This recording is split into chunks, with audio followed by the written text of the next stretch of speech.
Mercedes? Mercedes. Mercedes. Remove the temptation. Darn, that is good.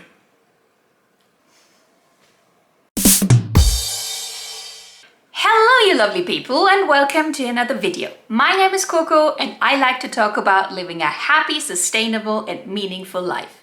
If that sounds at all interesting to you, then you're more than welcome to stick around. In last week's video, I talked about how I save 10,000 euros on low income per year. I talked about the organization that goes into it, about how I track my expenses, my sinking fund, etc, etc. But in today's video, I want to talk about the daily steps I take to save money in terms of housing, transportation, food and clothes. Please keep in mind, this is what works for me. It doesn't necessarily have to work for you. So just please take the things that resonate with you and leave the rest. You might have heard that before. Whether it's the rent you pay or the mortgage for your house, housing is usually the biggest expense in everybody's life. So if you want to save money, this is where you can start and this is where you can save big time. When I wanted to move in with my boyfriend about 5 years ago, we had a choice. Toby lived in a small apartment with around 50 square meters, which is approximately 540 square feet. It consists of one bedroom, one room that serves as a kitchen, a living room and an office, and a small bathroom. The choice we had was that we could either stay in that apartment or find a bigger one. Everybody expected us to get a bigger apartment because this one was obviously way too small for us and we would get on each other's nerves in no time. We decided to stay in that small apartment. I always thought that if we had more room, we would just fill it up with stuff that we didn't really need. Half a year later, the pandemic started and we were in lockdown. And everybody expected us to break up because there was just no way we could hide from each other in that small apartment. Guess what? We loved it. I mean, apart from the horrible anxiety and the impending doom of the pandemic, we loved living in that small apartment together. And we saved hundreds of euros of rent per month. And that saved our butts, because as tour guides, we lost most of our income at the time. I also thought it's quite interesting that in 1968, the amount of square meters per person per household in Germany was on average 24 square meters per person. Nowadays, it's nearly 48. It's doubled within the last 50 years. So if you think about it like that, Toby and I are just still living in the 60s. But seriously, don't just get a huge house because that's what everybody does. Think about what is best for you and don't let society dictate what you have to do.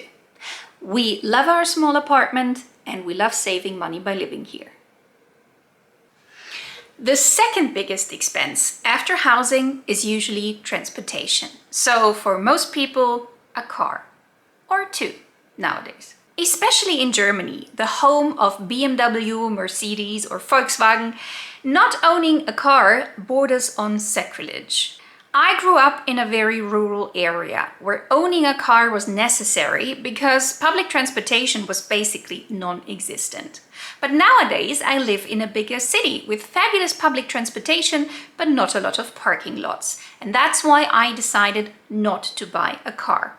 During the winter, I take the bus and during the summer, I ride my bike. And although my family and friends know that this is way more practical for me and that it saves me money, I still sometimes get odd looks for not owning a car.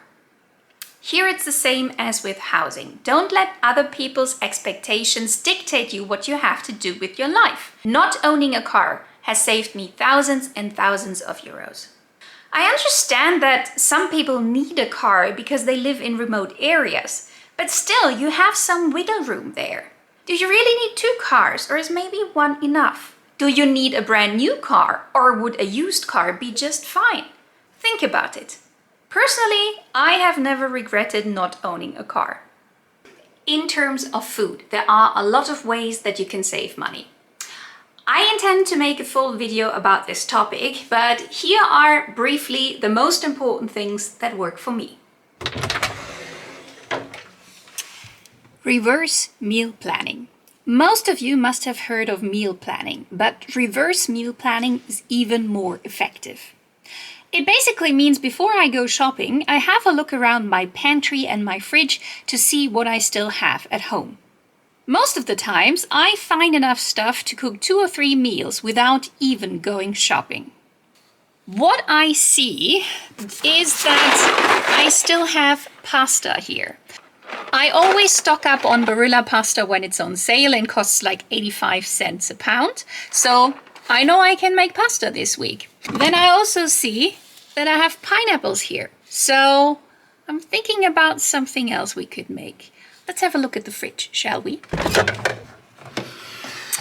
Apart from the pineapples, I know that I still have tofu in the fridge. And with the tofu, with the pineapples, some tomato paste and some basmati rice I still have over there, I can make a really good sweet and sour stir fry. A recipe I learned from Pickup Limes. If you don't know her, check her out. It's awesome. So yeah, before you go shopping, have a look around on the ingredients that you still have in your fridge and in your pantry. It saves you a lot of money. You make sure the food that you still have does not go to waste, and you don't need to go shopping straight away. So win-win. On all ends, on all hands, on all sides, just a win-win. So now I know what I still have at home. And then I have a look at a list with all of our favorite meals. It's up here in my notebook. I think about what I want to cook. I know what I still have at home. And then I think about what I still need to buy at the supermarket. So once I know exactly what I still need to buy for the week, I make sure to have a look at the sales ads of all of the supermarkets in my vicinity. I have the apps of all of these supermarkets on my phone, so I can look at the sales whenever I want. And I also always check the coupons. If you have a look at the sales and at the coupons, it's very likely that you might get a good deal on something.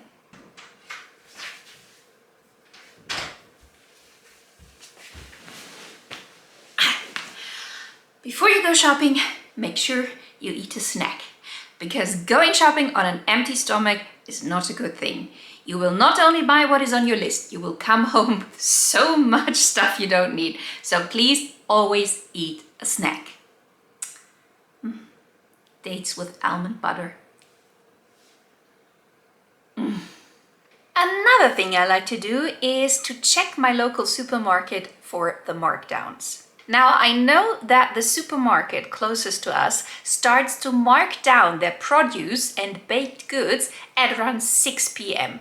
The store closes at 8 p.m. So between 6 and 8, I can get most of the produce and baked goods for 50% off. Apart from that being an amazing deal, I'm also very happy that I can save food from going to waste.